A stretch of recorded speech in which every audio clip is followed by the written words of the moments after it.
ओम शांति। Good morning everyone. आप सदा खुश और निरोगी रहे, इसी दुआ इसी कामना के साथ मैं आशा कालरा 65 ईयर ओल्ड आज आपसे बात करूंगी भगवान से मुलाकात, परमात्मा से मुलाकात। तो एक कहानी के रूप में स्टार्ट करते हैं इसे। एक दिन सुबह सुबह दरवाजे की घंटी बजी। दरवाजा खोला तो देखा एक आकर्षक कदकाठी का व्यक्ति चेहरे पे प्यारी सी मुस्कान लिए खड़ा है। मैंने कहा, जी कहिए। तो उसने कहा, अच्छा जी, आप तो रोज हमारी गुहार लगाते हैं, रोज हमें याद करते हैं कि आ जाओ आ जाओ, और आज सामने आया हूं तो कहते हो जी कहिए। मैंने कहा, माफ कीजिए भाई साहब, मैंने आपको पहचाना नहीं। तो वह कहने लगे, भाई साहब, मैं वह हूं जिसने तुम्हें साहिब बनाया। अरे मैं ईश्वर हूं, ईश्वर। तुम हमेशा कहते थे ना कि नजर में बसे हो पर नजर नहीं आते, तो लो आ गया। अब आज पूरा दिन तुम्हारे साथ ही रहूंगा। मैंने चिढ़ते हुए कहा, ये क्या मजाक है? अरे यह मजाक नहीं है, सच है। और सिर्फ तुम्हें ही नजर आऊंगा, तुम्हारे सिवा कोई मुझे देख सुन नहीं पाएगा। वह कहता, इसके पहले पीछे से माँ आ गई। अकेला खड़ा खड़ा क्या कर रहा है? यहाँ चाय तैयार है, चल आजा अंदर। अब उनकी बातों पे थोड़ा बहुत यकीन होने लगा था और मन में थोड़ा सा डर भी था। मैं जाकर सोफे पर बैठा ही था तो बगल में वह आकर बैठ गए। चाय आते ही जैसे ही पहला घूंट पिया, मैं गुस्से से चिल्लाया, अरे माँ, ये हर रोज इतनी चीनी। इतना कहते ही ध्यान आया कि अगर ये सचमुच में ईश्वर है तो इन्हें कतई पसंद नहीं आएगा कि कोई अपनी मां पर गुस्सा करे। अपने मन को शांत किया और समझा भी दिया कि भाई, तुम किसी की नजर में हो आज, जरा ध्यान से। बस फिर क्या था, मैं जहां जहां जाता वह मेरे पीछे पीछे पूरे घर में।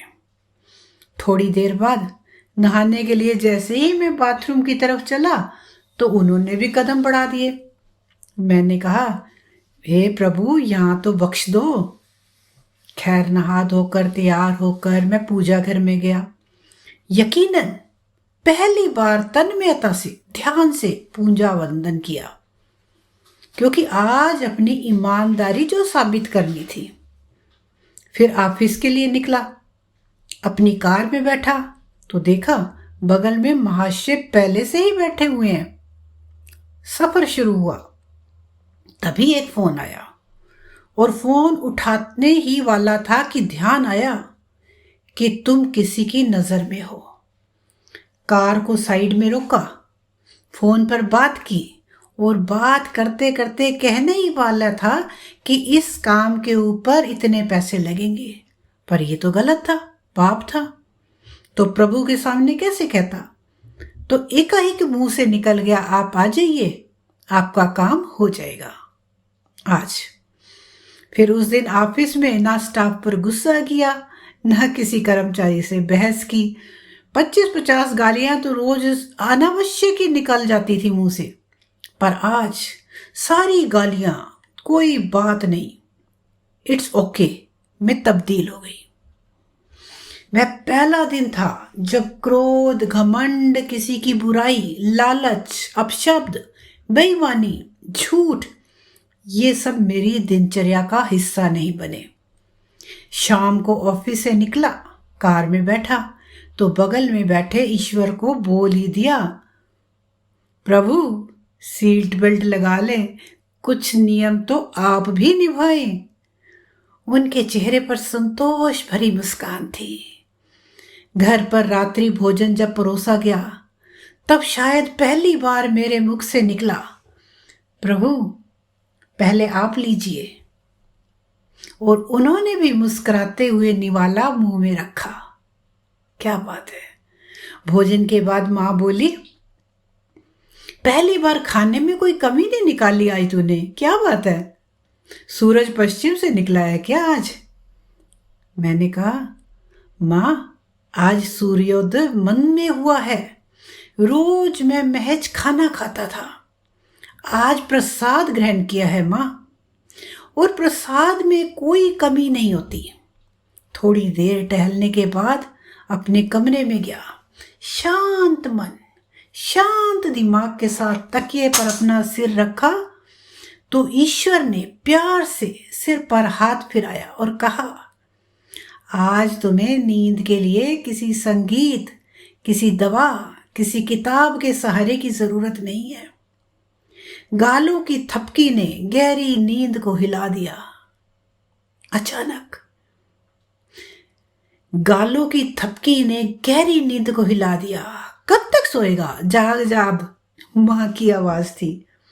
सपना था शायद, हाँ सपना ही था, पर आज का यह सपना मुझे जीवन की गहरी नींद से जगा गया। अब समझ में आ गया उसका इशारा, तुम मेरी नजर में हो। जिस दिन हम ये समझ जाएंगे कि वो हमें देख रहा है, उस दिन से हमारी जीवन यात्रा सरल व सुखद हो जाएगी। हम कोई भी क्राइम करने से पहले, किसी को अपशब्द कहने से पहले, किसी को हर्ट करने से पहले 100 बार सोचेंगे। कहीं पर भी, ऑफिस में या कहीं पर भी ब्राइब लेते हैं, किसी से गुस्सा करते हैं, बुराई, लालच, अपशब्द, बेईमानी, ये सब से हम दूर हो जाएंगे। खाना जो हमारा ब्रह्म भोजन है, उस भोजन को हम बड़े प्यार से खाएंगे। कैसा भी बनाया किसी ने, थोड़ा नमक मिर्च कम ज़्यादा हो जाती है, लेकिन अगर वो प्रसाद है, अगर हम उसको प्रसाद की तरह ग्रहण करते हैं, क्योंकि बनाने वाला भी इंसान है, अगर हम उसको प्रसाद की तरह ग्रहण करते हैं तो वो कभी भी विकार के साथ नहीं होता, उसमें कोई कमी नज़र नहीं आती। और सोने के समय अगर हम कोई प्यारा सा तकिया, छोटा सा, अपने साथ परमात्मा के रूप में उसे रख लेते हैं, क्योंकि मैं तो यही करती हूँ। मैंने अपना एक छोटा सा पिलो रखा हुआ है जिसको मैं शिव बाबा समझ के अपने साथ सुलाती हूँ। तो आप लोग भी अपने साथ एक छोटा सा, कुछ भी, जो भी आपको पसंद हो, अपने साथ रखें और वो सोचिए कि वो शिव बाबा हैं, और सोचिए कि उनकी बाजू, उनका कंधा है वो, और उसके ऊपर सर रख के आराम से प्यारी सी नींद में सो जाए।